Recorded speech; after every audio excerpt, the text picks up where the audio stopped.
I want to take you guys behind the scenes. This is up in Vermont, where I offer a Vermont state approved licensure course for cosmetic tattoo. It is required that each student takes 60 hours of microblading and shading training. And here I'm working with Sierra. She is a licensed esthetician with her own aesthetics spa. And we are talking today just about microblading, and she is getting a hands-on feel for the microblading tools on latex, on bananas, on the mannequin heads, anything that will help her simulate what it will be like to microblade her own model, which happens to be her sister, on day 3 of the training. Now, when you are a microblading student, it is required in the state of Vermont that you undergo not only a 60-hour training, but a 40-hour licensure so that you are safe to work with the public. And we start all trainings understanding safety, sanitation, color theory, the different tools involved in the practice, and also really just how to grow your business, because it's not just learning a new skill for a lot of people, it's understanding how to book and price yourself for cosmetic tattoo. And then I want to make sure that each student in class gets a chance to do brow mapping hands-on.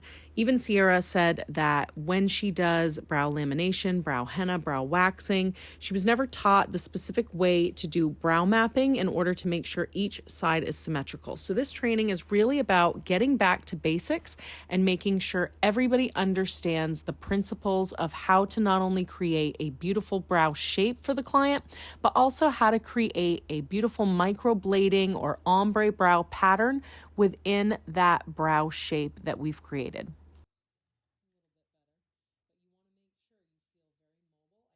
One of the reasons why we practice with different tools like this mannequin head is because it's important to get the feeling of the 3-point stretch, and also what perfectly parallel or a 90-degree angle is on a spherical surface.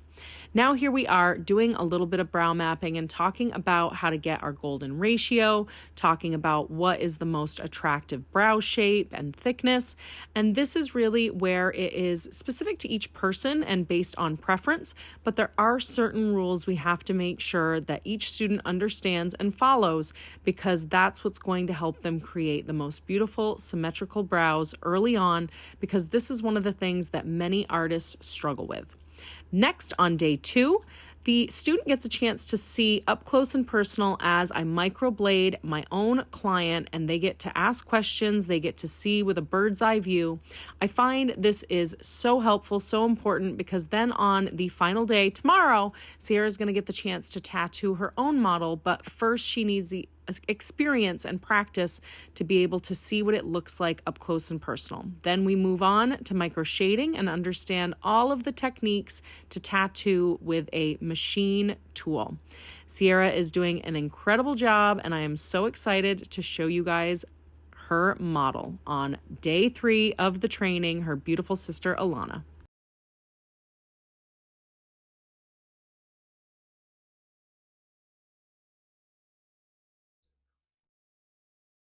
So I will be doing my first tattoo model tomorrow, and I do feel prepared. I am very excited and cannot wait.